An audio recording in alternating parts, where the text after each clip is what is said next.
LA for even inviting me over to speak. And the truth of the matter is, I had something to talk about, and I changed it just as soon as I got here, because I said, what we really want is a positive message, right? Everybody's right now kind of feeling bad. We lost the election and all that good stuff. We didn't lose the election, okay? We didn't lose the election. We lost the people. That's how I look at it. We didn't lose the election, we lost the people. So I want to start with something that, before I get there, I want to say one thing. Most Americans are progressive. Yes. I want you to keep that in your head. Yeah. Most Americans are progressive. Our MAGA friends, our MAGA brothers and sisters, and we don't like that, our MAGA brothers and sisters, they are progressive. You go ahead and you start asking questions and you find out, guess what? These people are just like me. I know it's hard for us to accept that, but I try to talk to just about everybody. And when I get folks singularly separated from their group, the one thing I realize is that all of us basically, except for certain key issues, we pretty much think alike. I was on the radio talking about Donald Trump for a long time, right? And I also spoke a whole lot about how big this election was going to be. And guess what else I said? We are going to win this election big. Democrats are going to win this election big. I made bets on it. I betted on winning this election big. And the truth of the matter is, the problem that I had is I completely misunderstood what the population really looked like. I live in Kingwood. First of all, I'm looking at this place in Kingwood, right? This looks like America. We have all kind of folk in here. All kind of folk in here, right? But I want to say something to my white brothers and sisters, first of all. This is important. How the hell do you do it in Kingwood? How do you do it in Kingwood? That means you are special. To go against peer pressure, living in a place like Kingwood, you guys around here are special folks. That's the first thing I want to say. I want to put out there. Because it is not easy being able to say, I'm going to jump on the bandwagon that is more comfortable for me to jump on. And I'm looking around, and he didn't do it. I'm going to tell you a little story. My daughter had 2 strokes in the last 3 or 4 years. It was difficult. It was the worst time of my life. The last 5 years were horrendous. Taking care of her and bringing her back, all that good stuff. Then, this is the first Christmas that we could sit down. We normally have a whole bunch of folks over for Christmas. This time we had 9 people. 9 people over for Christmas. It was 4.5 immigrants and 3.5 Americans. I think by now you can figure that Ashley is a half. You're the half. But it's interesting because we started talking and politics came up. Of course, Trump had already won. And I'm talking to my Jamaican brother, my Panamanian brother, and all these other folks. And we were talking politics, and Ashley out of the blue, she kind of says things out of the blue a lot sometimes, Go, Ashley. And she says, I don't know why you immigrants have so much faith in America. And then I looked at her and she repeated again. Why do you all have so much faith in America? She's a millennial. We're all grown. She's a millennial. So I looked at Norman, my buddy from Jamaica, and I said, she doesn't get it. We came over here based on what America said it is. She knows, or what it is supposed to be. She knows she's lived America her entire dream, her entire life. So I came back and I said to her, let me tell you one thing though. Those of us who came over here from Panama, Jamaica, Costa Rica, or wherever we came from, we came over here knowing that it wasn't going to be easy, and whatever it is, we were kind of like stuck here, you know? And therefore, for us, it's not about just throwing our hands up in the air. It's actually about making America live up to who America says it is. Make sure it lives up to that. What does that mean, though?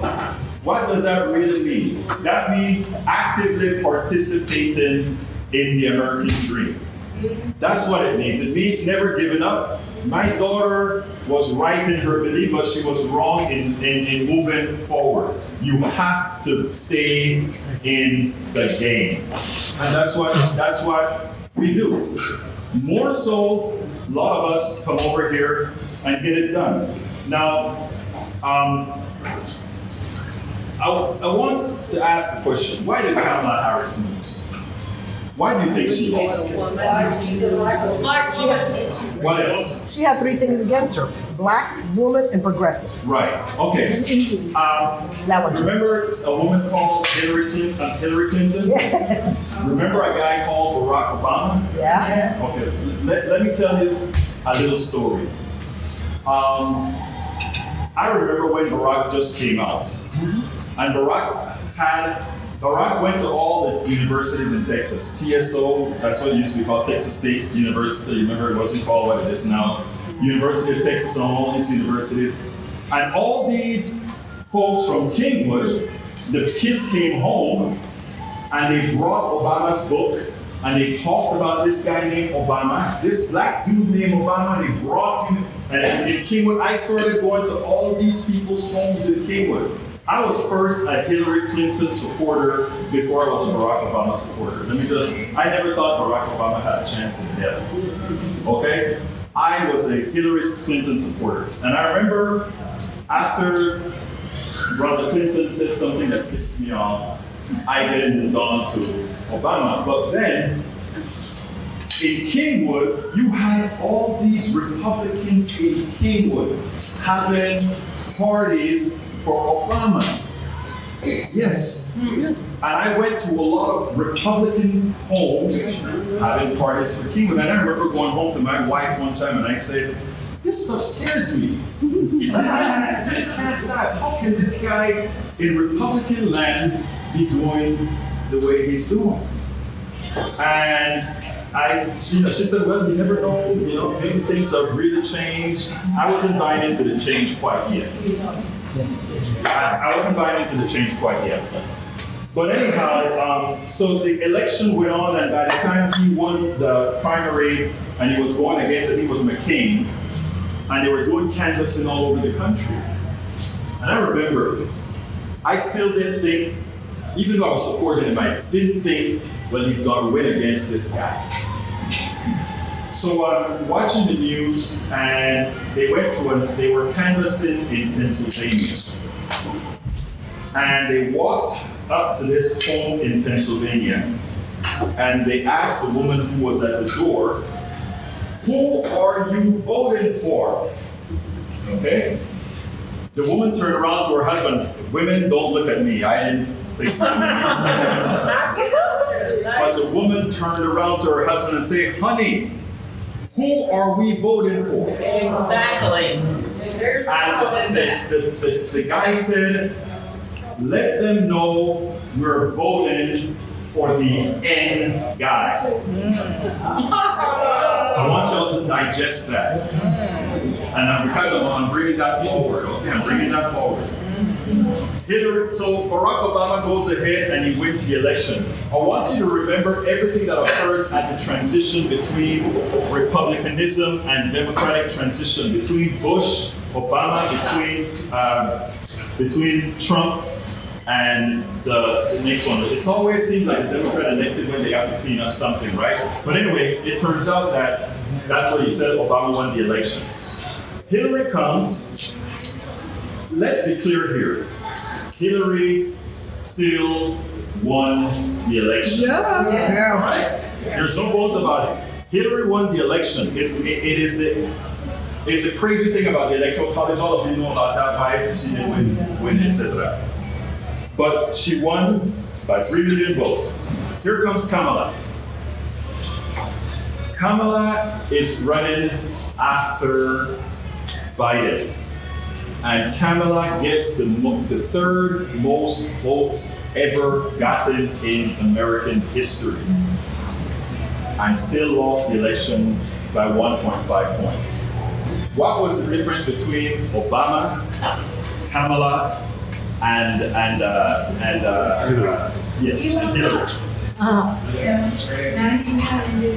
So 19 million people did vote. That is correct. But there's another thing about the economy. Remember what it was supposed to be, right? Remember that stuff called the price of eggs? Oh, yeah. The price of eggs. That did her in, right? Did that do Kamala in? The price of eggs, the economy did her in? That's what everybody said, the price of eggs. Because nobody wanted to confront the truth about why she lost. She lost because, 1, she's a woman. 2, because she's black and Asian. And 3, well, you know what the other one is. Okay? So, what's the proof? Because she's a progressive. Yeah. Not just said Okay. that. I said that. I'm so proud of myself. No, that is okay. So I think one of the things that we have to get is that the economy, let me put it worse. The reason I brought those 3 up, if the economy was bad, there's a better chance that Kamala would have won. Think about that.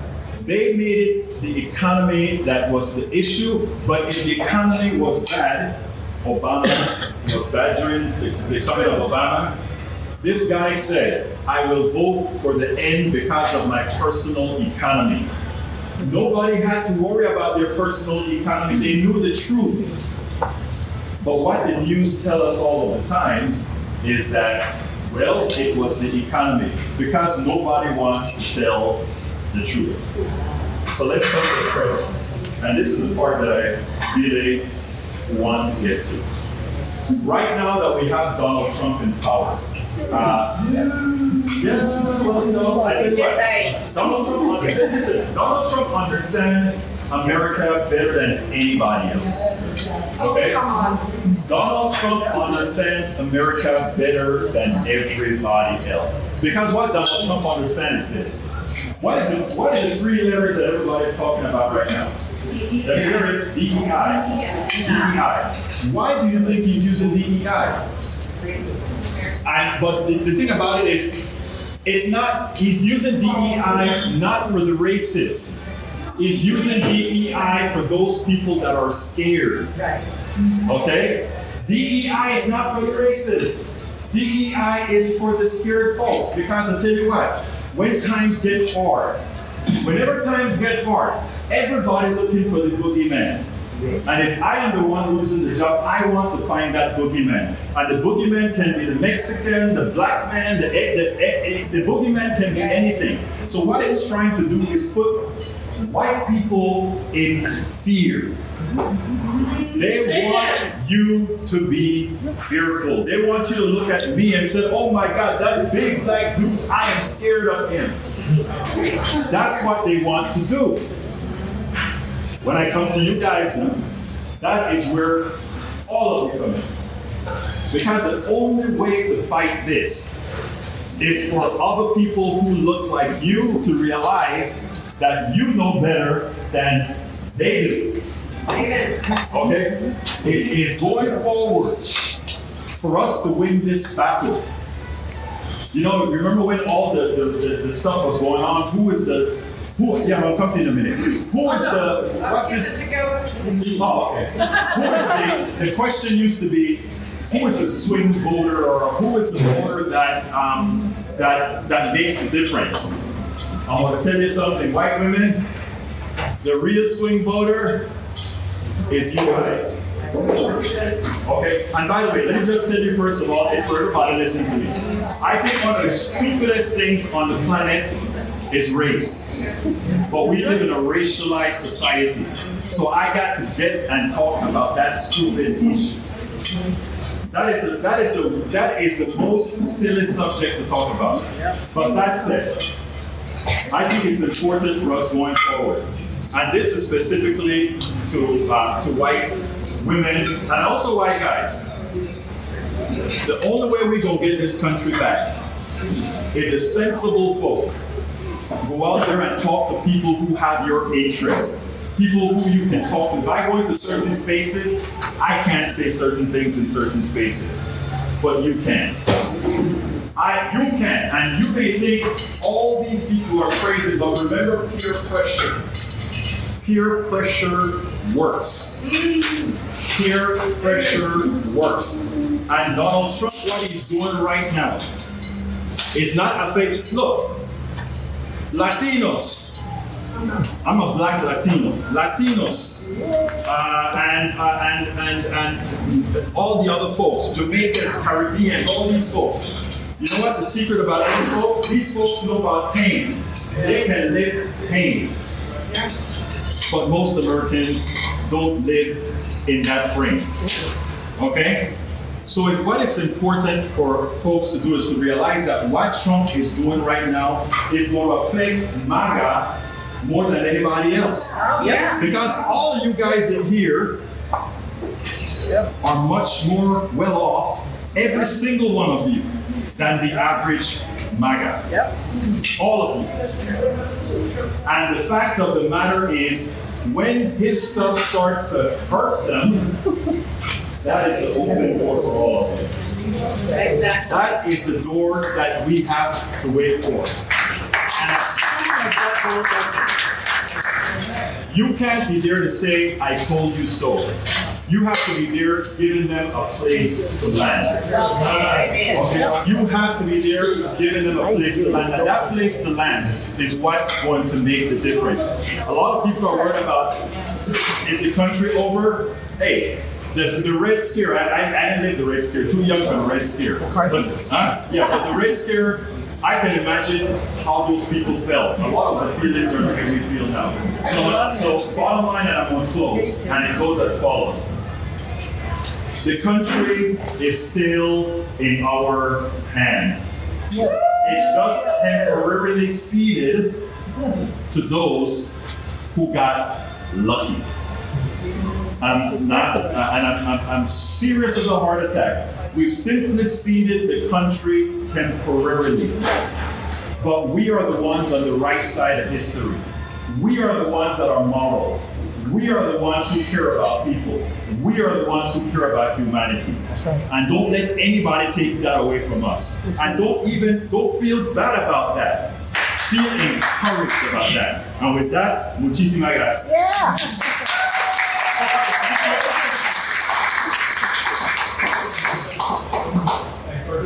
Yes. About the DNC, I mean, you saw what they did to Sanders, you saw what they did to Dean Phillips. Yeah. And it's like they're cramming these people down our throats, and we don't have a choice. And I think a lot of people are disenfranchised because of, we knew what the DNC was telling. They were telling us that Biden was lucid and all that stuff, and then they said, Biden, you gotta get it. Right. So who's wrong? I mean, it's sort of like I get that we're all, good people and all this, but there's got to be some responsibility from the people up on top for the things that they're doing, and how can we affect that and affect change at the DNC level? Because I don't like what they're doing. How do you know how to change it? Can I answer that this way? I'll answer it this way. I really don't care. I am not running in the free. I am a chair because for me to get my progressive message out, I have to be a part of the party. But I really don't, and I say this with respect, okay? I say this with respect. Can you repeat the question that you're answering? Oh, okay. They pretty much want to know that the DNC is not doing its job. They're kind of running it from top down, and they're not really following what we're doing. My answer is this. I honestly don't care about the Democratic Party per se. I care about you guys. I don't care about the Democratic Party because I think he's right. The Democratic Party doesn't represent the rank and file. But you know what? The Democratic Party doesn't win anything. We do. Yeah. Yes, ma'am. I think that's changing. Just look at the recent election with David, what's his name? Yeah. I mean, he put his mouth and actually. And let me first say. the right direction. I want to correct one thing that I said. I am not telling anybody how to behave with the Democratic Party. I'm saying as an individual, as a progressive, as a radio host, etc., I don't sit back and wait for the Democratic Party. As my brother just said here, I go ahead and do something. In other words, I'm not waiting for the Democratic Party to facilitate anything. We go out there and we execute. And that's my answer to you. Now, we are a part of the party because the structure, we have to work within the structure for the ballots and all that stuff. But as far as what we can do, there are a lot of folks here in Kingwood Area Democrats, Upbeat Area Democrats, they're out there beating the pavement. They're out there getting people. That is what's on the ring for us. Those guys, I'm not really, about that. Yes, ma'am. Excuse me, I'm in the East 40th, so I didn't hear very well back here. Please state very clearly your name, who you are, like. That's fine. I like you, I'm in love, but just tell me your name. Egberto Willies is my name. What? Egberto Willies. Egberto. And what's your last name? Willies. Willies. I'll give you a card when I'm leaving. All right, good. I have a question. Yes, ma'am. Tell me about Elon Musk and how you feel about the whole scenario. Okay, here's how I feel about Elon Musk. Elon Musk is a billionaire, okay, that is going to destroy government. Look, the idea is this. They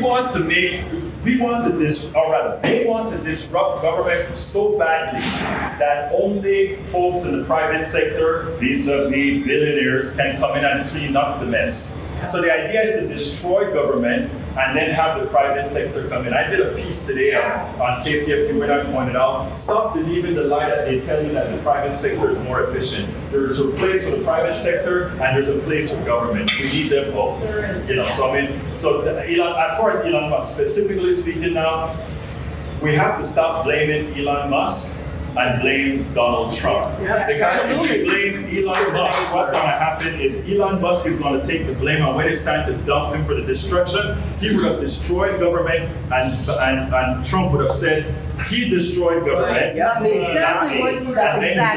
so we need to get off of Elon Musk, and it's Donald Trump who is the head of this country right now. Yes, ma'am. Yes, ma'am. I know you ended on a positive note and said this is only temporary. But if they dismantle the government, I mean, it's only been 2.5 weeks. Yeah. And look at how much damage they've done.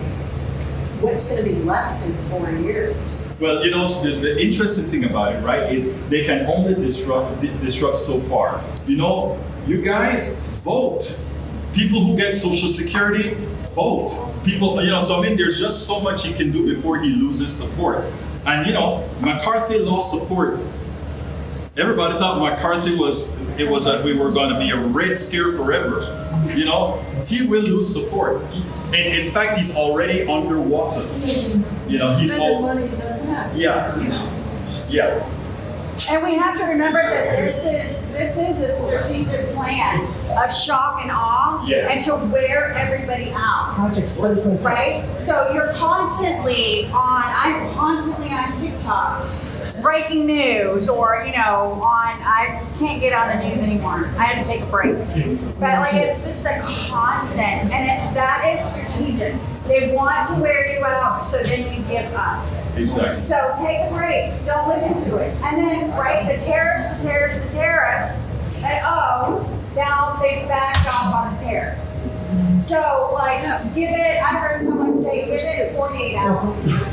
Whatever he says, don't react or think about it for 48 hours because it's going to change. So, they disrupt some stuff, but they haven't really done anything yet. You're just in fear of it happening. Exactly. I'm terrified, but so take a break. Don't be terrified.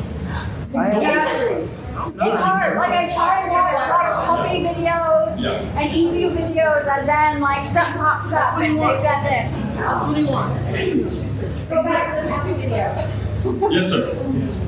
Are getting rid of civil servants, replacing them with Trump where's trumpets?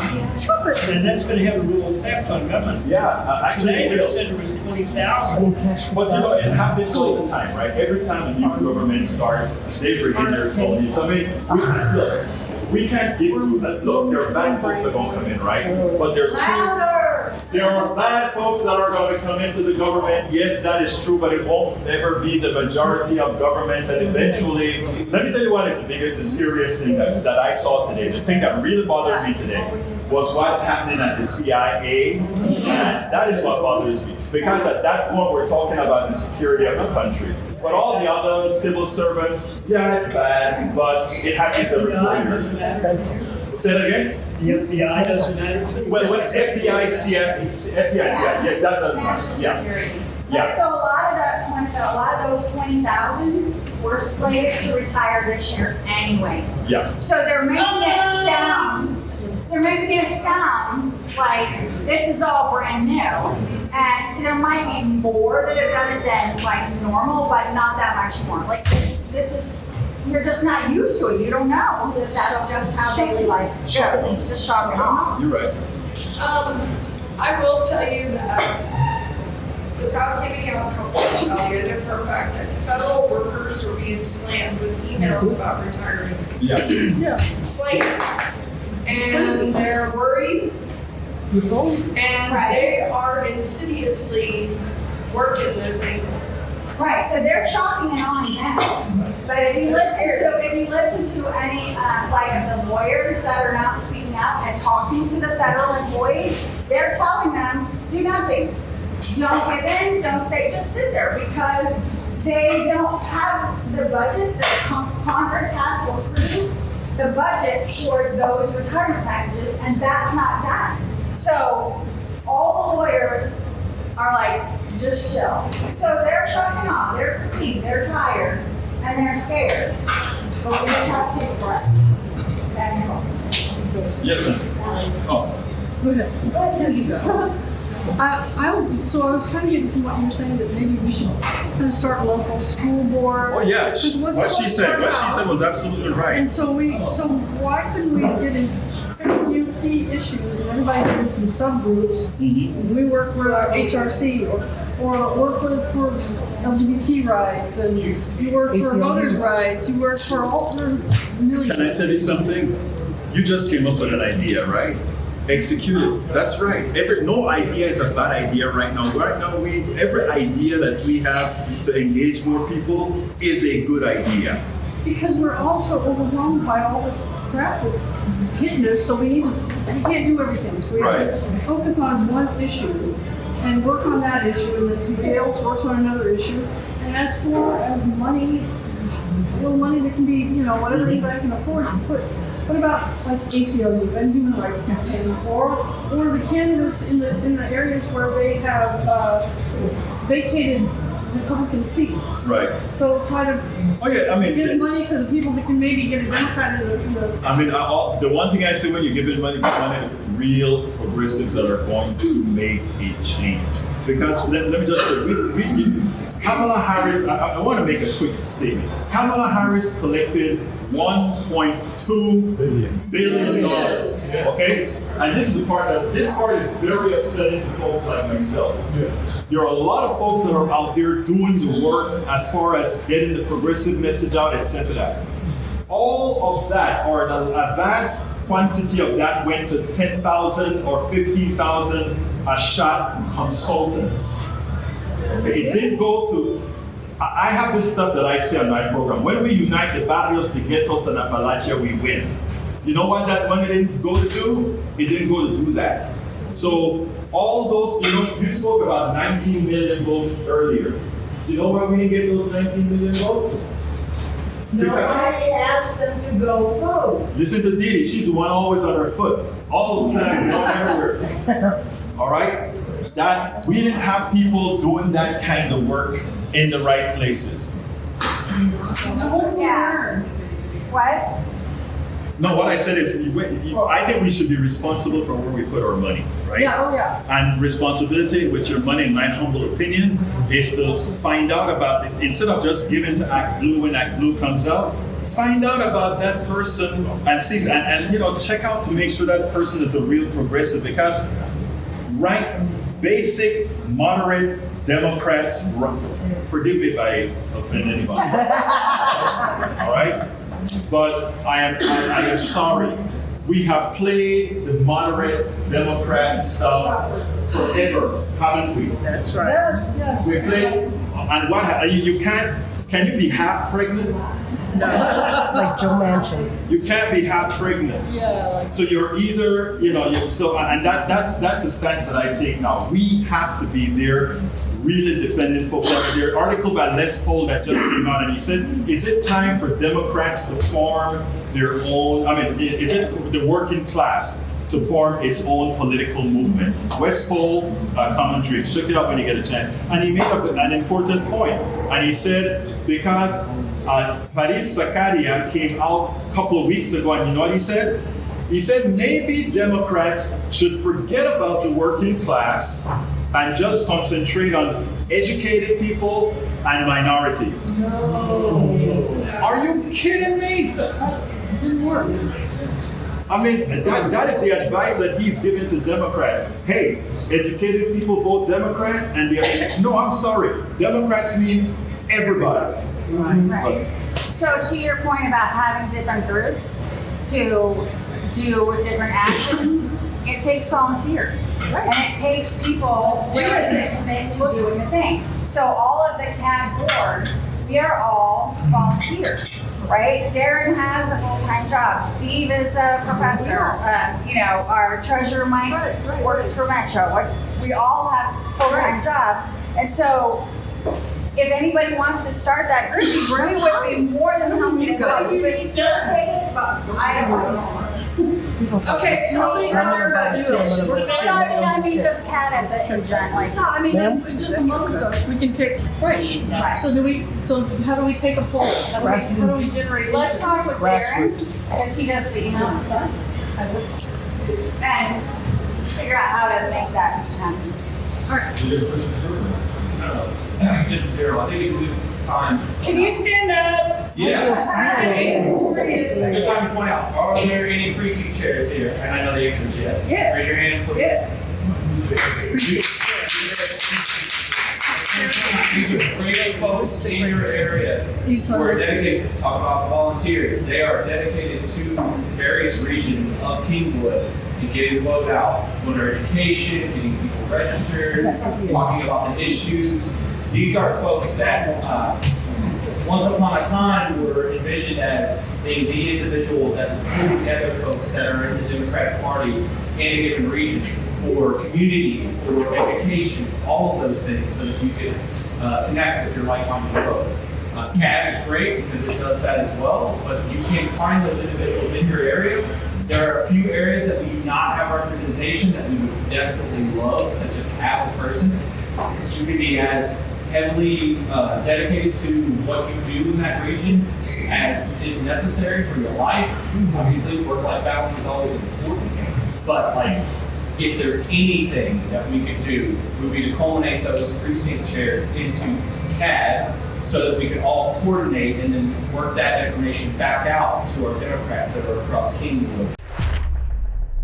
We spend a lot of time deconstructing the news, trying to parse it into a form that everybody can understand. We try to find those little nitpicks where it flies above the fray, etc.